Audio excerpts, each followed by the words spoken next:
नमस्कार साथियों, दिल्ली के सभी दिव्यांग, विधवा, वृद्धावस्था सभी तरह के पेंशनर का आज 23 मार्च 2026 के एक नए वीडियो में आप सभी का स्वागत करता हूं। आशा करता हूं आप लोग बहुत अच्छे होंगे।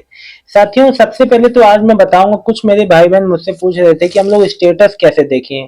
देखिए, एक बात मैं आपको बता दूं, स्टेटस देखना अपनी पेंशन का बहुत ज्यादा आसान है। आपको ई डिस्ट्रिक्ट दिल्ली पोर्टल पे आ जाना है। ई डिस्ट्रिक्ट दिल्ली आपको गूगल पे टाइप करना है, ई डिस्ट्रिक्ट दिल्ली। और जब ई डिस्ट्रिक्ट दिल्ली पोर्टल पे आएंगे तो आपको सामने कुछ जो सर्विसेज वहां पे सामने दिख रहे, आवर सर्विसेज के नाम से ऑप्शन दिख रहे होंगे, आवर सर्विसेज, जिसमें कि एक ऑप्शन होगा जो ट्रैक योर एप्लीकेशन का। तो जो ट्रैक योर एप्लीकेशन वाला जो ऑप्शन होगा उसमें आपको जाना है। और ट्रैक योर एप्लीकेशन वाले ऑप्शन में आप जैसे ही जाएंगे वहां पे आपको डिपार्टमेंट आपको आएगा, चार पांच ऑप्शन आएंगे। सबसे पहला आएगा सिलेक्ट योर डिपार्टमेंट, फिर enter application number, applied for, फिर एंटर एप्लीकेंट नेम। तो ये आपको चार पांच डिटेल, आपको फिर जो कैप्चा भर के पांच डिटेल भर के आपको जैसे ही सबमिट पे क्लिक करोगे आपका सर्च हो जाएगा, स्टेटस आपको दिख जाएगा।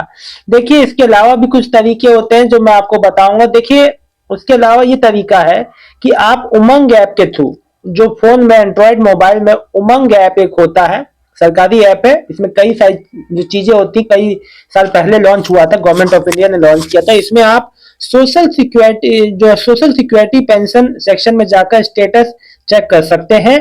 और इसके अलावा हेल्पलाइन नंबर भी है, जो कि मैं जो नीचे मेंशन कर दे रहा हूँ, 1076 इसका हेल्पलाइन नंबर है। आप उसमें भी जाके सर्च कर सकते हैं। अगर आपको पेंशन में काफी समय से रुकी हुई है, जो आपको आसपास के सोशल, तो आपको भैया आसपास के अपने जो सोशल वेलफेयर जो ऑफिस है, सोशल वेलफेयर जो डिस्ट्रिक्ट ऑफिस है, यानी कि जो समाज कल्याण विभाग का जो कार्यालय है, नजदीकी कार्यालय, आपको वहां से संपर्क कर लेना है। अगर आपको ना आपको एप्लीकेशन नंबर पता है, देखो एप्लीकेशन नंबर आपके पास होना जरूरी है। अगर आपके पास एप्लीकेशन नंबर नहीं है तो आप सर्च नहीं कर पाओगे। अगर आपके पास कुछ भी नहीं है तो सीधे नजदीकी अपने पेंशन ऑफिस चले जाना, वहां आपको एप्लीकेशन नंबर भी ले लेना और स्टेटस भी पूछ लेना। आपको स्टेटस पूछने से कोई मना नहीं करेगा, सब आपको आपको जवाब देना है। आप जो कार्यालय जाए वहां आपको जवाब जरूर मिलेगा। तो आपके पास एप्लीकेशन नंबर लिख के रख लिया करो कि आपकी स्टेटस देखने में काम आएगा। ठीक है, चलिए आइए मैं वीडियो की शुरुआत करता हूं। आप सबके एक एक कमेंट का जवाब दूंगा और बताऊंगा कि आपका पेंशन कौन सा पेमेंट कब तक आएगा, क्या अभी आने वाले जो कल के बजट में आ रहा है। देखिए दोस्तों, मैं आपको बता दूं, दिल्ली सरकार कल जो है बजट पेश करने वाली है। और कहना यह है माननीय रेखा गुप्ता जी का कि आम आदमी का बजट है, क्योंकि रेखा गुप्ता जी ने ये बात तो मैंने खुद भी देखा कि भैया सभी वर्गों को मतलब कि उनको बैठा के उनसे पूछा जा रहा है कि आपकी क्या दिक्कत समस्याएं हैं, उनसे पूछ पूछ के बजट बना है। तो देखने वाली बात होगी कि कल के बजट में क्या क्या चीजें खास होती है, तो देखने वाली बात होगी। अब चलिए दोस्तों, आप सभी पेंशनर का एक एक करके बारी से मैं सभी का जवाब दूंगा और सभी पेंशनियर को बताऊंगा कि आपकी पेंशन कब तक कैसे आएगी। देखिए, अमित कुमार जी लिख रहे हैं, सर जी एक मंथ की हैंडीकैप पेंशन आ जाती थी, इस मंथ में नहीं आया है, क्या करना होगा। आपको कुछ नहीं करना मेरे भाई, जो करना है विभाग को करना है। विभाग अपना काम बखूबी कर रहा है, यहाँ पे आपका कोई रोल नहीं है। बस थोड़ा वेट करना ही आपका रोल है कि थोड़ा वेट कीजिए, खुद ब खुद आ जाएगा। जैसा कि मैंने आपको बताया है, नया फाइनेंशियल ईयर बदल रहा है, इस वजह से देरी हो रही है।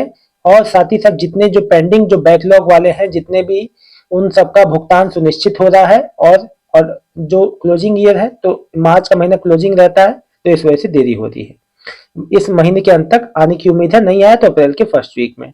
सुरेखा ग्रोवर जी, भैया हमारी 2 महीने की जो पेंशन रुकी हुई है, पेंशन कब तक आएगी। भाई ऐसा है बहन, देखिए जिसका 2 महीने का नहीं आया उसका एक साथ आ रहा है। और यहाँ पे कोई परेशानी वाली बात नहीं है, आपको कुछ भी नहीं करना है। कई लोग के मन में वहम है कि कहीं मार्च का पेंशन कोई वेरिफिकेशन तो नहीं कराना किसी तरह का, ऐसा कुछ भी नहीं है, ऐसा बिल्कुल भी ना सोचें। भूपेंद्र कुमार सर नमस्ते, मेरी पेंशन सीनियर सिटीजन वाली 4,000 रुपए किस हिसाब से आई है, प्लीज बताइए। क्या आप 2 महीने की आई होगी भैया, अगर आपकी लगातार आ रही है। देखो होता क्या है ना, पुरानी जो चीजें कट के आती है, कोई पेंशन नहीं आई या कोई किस्त बाकी, कोई कुछ बाकी रह जाता है, तो वो आपका इस साल तक पूरा आ जाता है। अगर आपकी कोई ड्यू अमाउंट है जो पेंशन विभाग की ओर से नहीं मिली थी और आपको ईयर एंडिंग पे मिल रही है, तो वो भी अमाउंट हो सकता है। अगर आपका सब महीनों में आया है, ये महीने आपकी दुगनी पेंशन आई तो अगले महीने का होगा। फिर लिख रहे हैं भूपेंद्र कौर सर नमस्ते सर, मेरी पेंशन सीनियर सिटीजन तो हो गया। परमजीत कौर, मेरी नहीं आई है मार्च का, इस महीने के अंत तक अगले महीने की शुरुआत में। शकुंतला जो त्यागी, मेरा पेंशन नहीं आया मार्च का। ओके कोई नहीं।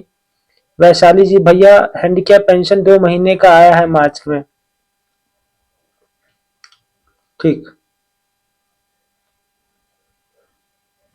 देखिए एक बात मैं आप सभी को बता दूं, किसी माता बहन को जिसका मार्च से पेंशन रुका हुआ है, किसी भी दिव्यांग को जिसकी 6,000 वाली पेंशन अप्लाई कर रखा है, देखिए आप सभी का पेंशन पेमेंट जो प्रोसेस में है, और सभी का पेमेंट करना दिल्ली गवर्नमेंट की और समाज कल्याण विभाग की जिम्मेदारी है, वो सुनिश्चित रूप से की जा रही है। और ईयर एंडिंग तक उम्मीद है सभी का ड्यू पेमेंट आ जाएगा। जिनका नहीं आएगा उनका अप्रैल फर्स्ट वीक में आ जाएगा। सो आप लोग बिल्कुल भी परेशान मत होइएगा। जैसी जो भी पेमेंट के बारे में जो जानकारी आती है, और हाँ, कल 24 तारीख को दिल्ली सरकार का बजट आ रहा है। दूसरा बजट है सीएम रेखा गुप्ता जी के निर्देशन पे। अब देखिए आम आदमी का बजट कहा जा रहा है, क्या क्या चीजें इसमें होंगी वो आने वाले समय में पता चलेगा। यानी कि कल वाला शाम वाला वीडियो में मैं आप लोग को मुख्य रूप से जानकारी दूंगा, क्योंकि सुबह तो बजट ही आएगा। और बजट भी जैसे जैसे आएगा जो भी आप लोग के लिए मुख्य बातें होंगी मैं आप लोग को जरूर बता दूंगा। फिलहाल इस वीडियो में इतना ही। किसी भी पेंशनर को किसी तरह से परेशान होने की आवश्यकता नहीं है। बस ये क्लोजिंग ईयर है, मतलब कि फाइनेंशियल ईयर का क्लोजिंग है। नया फाइनेंशियल ईयर शुरू होने वाला है 2026-27 का एक हफ्ते बाद। बस उसी की तैयारियों में पेमेंट जो थोड़ा डिले हो रहा होगा, और कोई कारण नहीं है। और जितने भी पेंडिंग पेंशनियर है उनका भुगतान हो रहा है। कई विधवा माताओं बहनों का भी कमेंट आया कि हमसे डॉक्यूमेंट अभी लिए गए, हमारी पेंशन को आंगनबाड़ी से में जो कार्यकर्ता आई थी उन्होंने हमसे जो कागज लिए, हमारे कागज जमा किए फिर से। कि उन माताओं बहनों को मैं कहना चाहता हूँ, देखिए आपसे मेरी एक बहन ने बताया कि 2-3 बार ऐसा हो चुका है। देखिए मैं आपको एक बार बता दूं, पेमेंट आना सभी का आना है। ये बात अलग है कि जो होता है क्या, कुछ लोग के संग समस्याएं आ जाती हैं जिस वजह से उनका कागज दोबारा तिबारा लिया गया होगा। विभाग की ओर से कुछ ना कुछ मिस्टेक्स हो जाती हैं, या हमारे द्वारा भी कुछ मिस्टेक्स जो हो जाती हैं पेंशनियर के द्वारा, जिसमें समस्या आती है। तो आप लोग को परेशान नहीं होना है। जैसा भी जो भी अपडेट होगा जरूर बताऊंगा। आप सभी को शुभ रात्रि। बहुत बहुत धन्यवाद।